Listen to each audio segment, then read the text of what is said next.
Le Seigneur soit avec vous.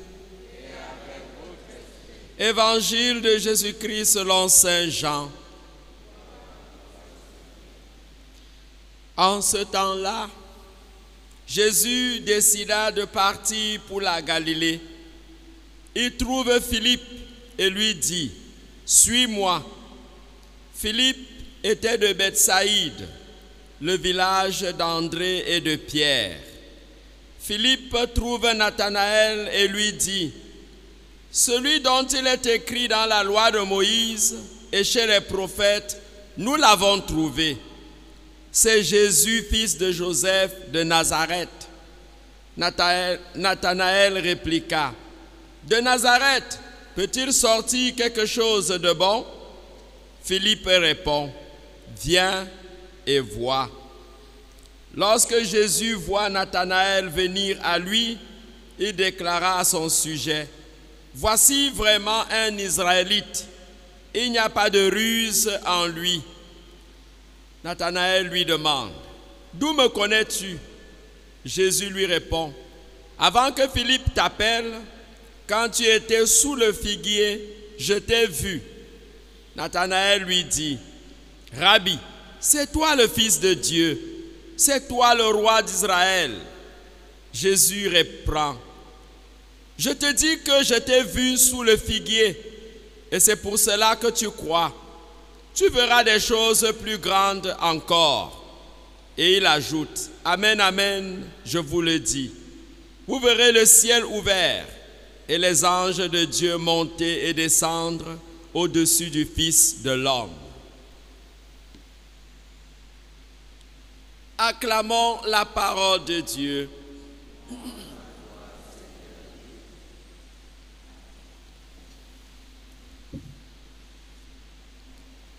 Bien, chers frères et sœurs, notre méditation de ce jour se situe dans la continuité de celle que nous avons commencée hier. Et nous avons vu hier Jean le Baptiste qui a indiqué Jésus. Voici l'agneau de Dieu. Il a montré l'agneau de Dieu. Et on nous dit qu'il avait deux disciples qui marchaient avec lui.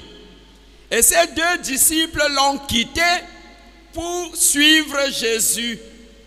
Et Jean le Baptiste n'a pas eu de problème parce que sa mission, c'est de montrer celui qui est plus grand.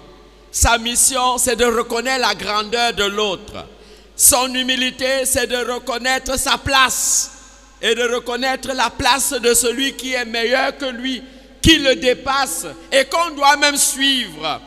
Et nous étions appelés à comprendre, nous ne devons pas avoir peur d'indiquer celui qui nous dépasse à ceux qui le cherchent. Et il m'amuse souvent, les gens viennent ici, mon père, nous on cherche un exorciste. Bon, certainement on leur a dit qu'il y a un grand exorciste, prêtre quelque part. Il dit non, tout prêtre est exorciste. Non, ayons cette humilité de reconnaître notre place et de savoir montrer, je le disais, d'éviter l'usurpation de titres. Ça ne sert à rien de se camoufler. Ça ne sert à rien de vouloir arracher le titre de l'autre alors qu'on n'a pas sa compétence. Nous allons décimer les vies des gens pour rien. Alors qu'on se prend ou on se passe pour un médecin, on passe pour un maître, c'est pas pour un enseignant, alors on tient des discours, on passe même pour être des prêtres au quartier et on commence à imposer les mains, on commence à dire des choses comme les prêtres. Tu n'es pas prêtre, monsieur. Il faut être humble, avoir l'amabilité. Voilà le prêtre là-bas. Oui, je suis souvent un peu fier, non? Je marche souvent avec mes séminaristes ici, les stagiaires. Ils ont la soutane comme moi. Mais quand on vient leur montrer le chapelet à béni, dit, voilà le prêtre là-bas. On dit, mais tu as la soutane aussi, non? Il dit, non. Nous, on a tous la soutane, mais voilà le prêtre. Voilà le témoignage. On nous dit, il y avait deux disciples avec lui. Et les deux disciples ont suivi Jésus. Et Jésus va se tourner pour leur demander, qui cherchez-vous? Il dit, maître, c'est-à-dire, rabbi, maître, c'est toi, où demeures-tu? Il a dit, venez et vous verrez. Et nous avons encore ces deux verbes aujourd'hui. Cette fois-ci, prononcés par Philippe. Viens et tu verras, viens et tu vas voir. Quand il va aller appeler Nathanaël, venez et vous verrez. Ils sont partis, ils ont demeuré avec lui. Et André, l'un de ses disciples, et c'est ça qui nous intéresse, est rentré chercher son frère Simon-Pierre. Le gars qu'on cherche là, on l'a vu. André nous enseigne. Et ce matin encore, c'est Philippe. Nous sommes dans cette même logique. Philippe a rencontré Jésus. Et il est rentré appeler son ami, son frère Nathanaël. Le type qu'on cherche là, Jésus, l'Israélite qu'on veut, le roi, le chef, je l'ai vu. Viens mon frère voir aussi. Et Nathanaël va me lui dire, petit, tu racontes quoi? De Nazareth, peux-tu sortir quelque chose de bien? Voilà quelqu'un qui est vrai. Et Jésus va même le reconnaître. En toi, il n'y a pas de ruse. Tu dis les choses comme tu les sens. Tu dis les choses comme tu les vois. Et c'est clair, Nazareth, c'est une petite bourgade, c'est une petite ville, c'est un petit village. Et quand on a la ligne, lui-même, il se dit, mais Nathanaël dit, mais dans ce pauvre village, quoi de bon peut en sortir? Évidemment, il n'a pas encore connu qui est Dieu. Que Dieu se révèle dans des petites choses. Dieu te révèle dans des petites personnes. Dieu se révèle dans notre humilité. C'est là que Dieu habite. Dieu ne sort pas dans des grandes de bois, de bruit, non. C'est dans des petites choses négligeables. Une petite moutarde qu'on peut mettre en terre, ça devient un grand arbre où les oiseaux viennent s'abriter. C'est là. Mais ce qui nous intéresse, frères et sœurs, c'est ce désir que quand nous avons rencontré le Seigneur, nous devons être désormais des missionnaires. Nous devons annoncer Jésus-Christ à nos frères. Hier, André est allé appeler son frère. Aujourd'hui, c'est Philippe qui va appeler son frère Nathanaël. Quand on a rencontré le trésor, nous devons le partager. Quand on a découvert Jésus, nous devons le révéler aux autres. Nous devons l'annoncer aux autres. Nous devons le porter aux autres. Nous devons aller au quartier. C'est ça notre mission. Appeler nos frères et sœurs à venir rencontrer et trouver aussi la joie de demeurer avec le Christ.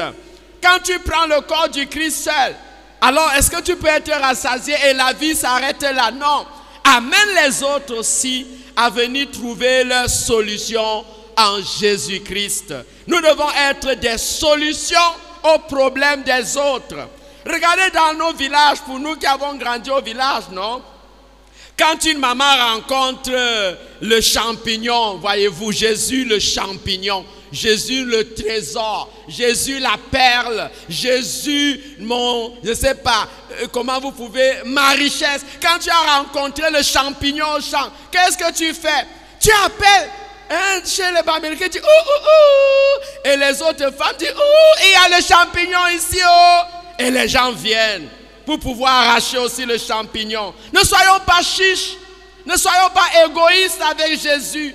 Les chichas de Jésus, les chichas de la grâce. Tu as rencontré la grâce, tu t'assois sur ça seul. Tu ne veux pas partager. Tu ne veux pas que les autres soient aussi au courant que ici il y a le miel, ici il y a du jus, ici il y a la crème, ici il y a le trésor, ici il y a le champignon. Tu vas arracher seul. Le temps d'aller vendre au marché, tu reviens que le reste a même pourri. Parce que tu es égoïste, tu es avare. Non, ne soyons pas des avares. Soyons de ceux-là qui partagent Jésus, qui distillent Jésus. Et si nous n'arrivons pas à le faire, eh bien, c'est tout simplement parce qu'il manque en nous l'amour. Pourquoi André est parti appeler son frère Simon-Pierre? Et voyez-vous, il y a un petit détail là. Je ne voudrais pas m'appesantir là-dessus. Regardez, hein, André appelle Simon, mais quand il arrive auprès de Jésus, c'est lui, Simon-Pierre, que Jésus choisit hein, pour en faire le chef des apôtres et non André. Regardez un peu. Ça dit, tu as rencontré, tu as trouvé le travail. Et c'est ce que nous devons être, frères et sœurs. Dans nos milieux de service, dans notre famille. Tu peux être dans une entreprise, il y a une occasion de travail. Va dire à tes frères, va appeler tes amis qu'il y a une occasion pour toi ici.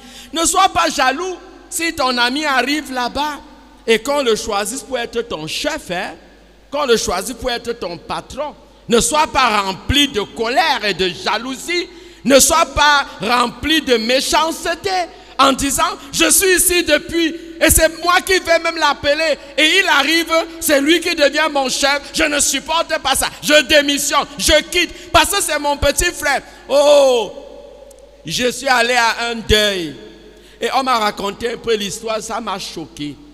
Oui, il y a un grand frère qui est mort comme ça. Il était riche, immensement riche. C'est sa femme qui me raconte l'histoire. Il était immensement riche et il a épaulé son petit frère. Il a donné l'argent à son petit frère d'investir. Son petit frère investit et il est devenu encore plus riche que lui. Entre-temps, son grand frère a fait faillite.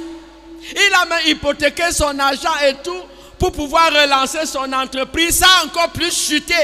Il fallait me rembourser les dettes. Sa femme qui roulait dans des grosses Mercedes, qui changeait les voitures comme on change les mèches et puis les robes, hein, pour certains qui...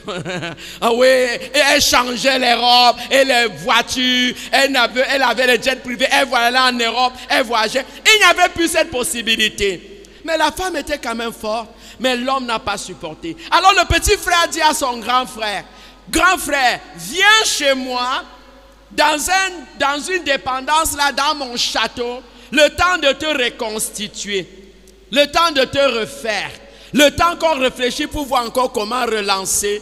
Le gars a dit, niet, mon petit frère que j'ai épaulé, c'est lui qui doit maintenant, oh, et il est mort de crise cardiaque. On l'a trouvé un jour mort dans son bureau, pian, à cause du chagrin. À cause, ouvre-toi petit, dilate-toi, c'est ton petit frère, ça fait quoi? Tu l'as épaulé, il est devenu plus grand que toi, accepte. Vous croyez que si moi, le petit, si on me prend, on fait de moi un puissant, mais vous devez venir m'accepter comme cela, non? C'est le Seigneur qui nous appelle et il fait de nous ce que nous sommes. N'ayons pas honte, ne soyons pas jaloux, n'entrons pas dans des rivalités qui ne nous apportent rien. Acceptons les choses telles qu'elles sont. André a appelé Simon et Simon est devenu son patron. Simon est devenu son chef. Que tu le veux ou pas, la loi du monde, Jésus ne fait pas comme nous. On va dire que, ok, il faut qu'on voit selon l'âge, selon la profession et tout. Évidemment, frères et sœurs, je disais, pourquoi nous devons aller appeler les autres? Parce que nous les aimons. Parce qu'il y a l'amour en nous. Tant que nous ne sommes pas habités par l'amour de nos frères, nous ne serons pas capables de trouver le trésor et aller appeler les autres à venir partager ce trésor. Voilà pourquoi dans la première lecture, Saint Jean est clair. Ne soyez pas comme Caïn. Aimons-nous les uns les autres. Ne soyons pas comme Caïn qui a égorgé son frère parce qu'il était mauvais, parce que ses actes étaient mauvais. Mais Saint Jean nous dit, aimons-nous les uns les autres. C'est parce que André aimait Simon, son frère, qu'il allait le chercher. Philippe aimait son frère Nathanaël, il est allé le chercher. Et toi, est-ce que tu aimes tes frères? Est-ce que tu aimes tes amis? Est-ce que tu aimes les membres de ta famille? Évidemment, frères et sœurs, tant qu'il n'y a pas l'amour dans notre vie, nous sommes morts. Parce que l'amour est vie. Regardez combien de fois nous passons des journées sans amour. Une journée sans amour, c'est une journée vide. C'est une journée inexistante. C'est une journée morte.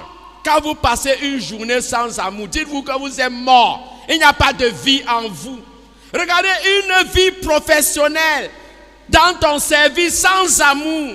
C'est du néant. C'est rien. Tu n'as rien fait. C'est du vent, mon frère. Une vie professionnelle sans amour. Et tu es dans ton entreprise, tu n'aimes personne.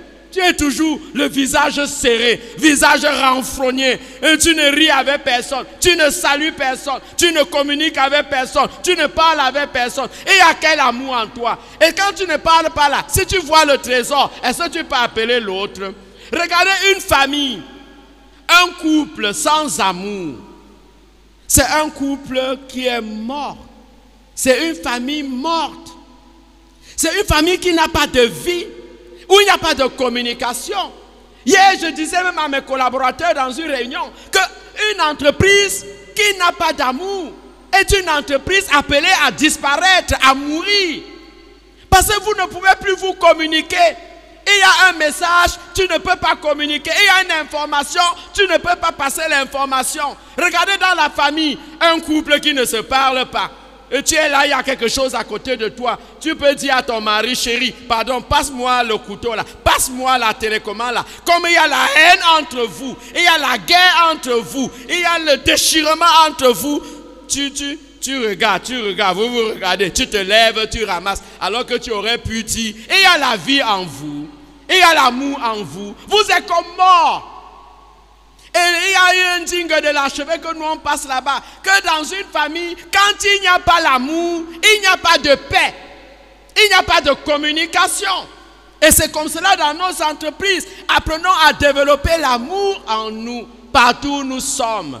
L'amour se partage, l'amour se mange, l'amour soigne. Voilà pourquoi Saint Jean va dire vers la fin que si tu es dans l'abondance, si tu es dans le bien-être et que tu ne partages pas ce que tu as à celui qui en a besoin, comment peux-tu dire que l'amour demeure en toi? Non, tu es dans la mort, petit. Tu es à mort depuis.